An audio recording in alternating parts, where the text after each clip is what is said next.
Bonjour à tous et bienvenue dans la Minute Puériculture, des vidéos où je vous partage des conseils que je peux donner à de jeunes parents et à des moins jeunes.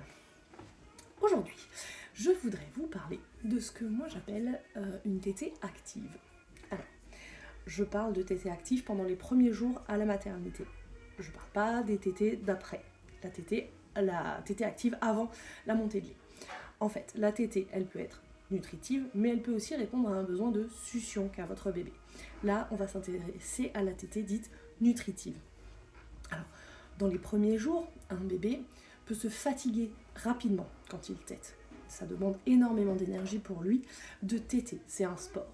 Donc l'idée, c'est de ne pas le laisser se fatiguer au sein et de faire en sorte que la tétée soit utile. Normalement, on devrait voir des déglutitions régulières quand un bébé tète. En gros, quelques suctions, puis une déglutition. On va entendre le gloups, en tout cas avant la montée de lait. Si vous voyez que des suctions et pas de déglutition, c'est que bébé n'est pas sur une tétée dite active, c'est qu'on est sur une tétée non nutritive. Moi j'appelle ça souvent du tétouillage, ce qui en soi ne me pose absolument aucun problème. Un bébé a besoin aussi de tétée non active, mais pour l'instant c'est pas ce qu'on cherche. On cherche à ce que bébé mange.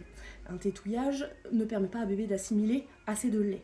Du coup, il n'a pas assez d'énergie, il ne mange pas assez et on rentre dans un cercle vicieux, fatigue, donc je tète moins, donc je suis plus fatiguée, donc je tète moins, etc.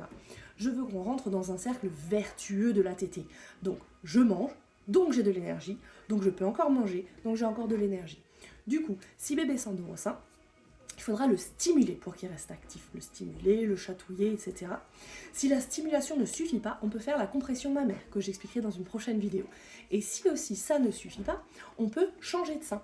Et on peut faire, comme on appelle ça, faire 3 ou 4 seins, même 4-5, sans aucun problème, ça pose pas de souci. De cette manière, bébé devrait prendre tout le lait dont il a besoin. N'hésitez pas à poser vos questions, et surtout, abonnez-vous!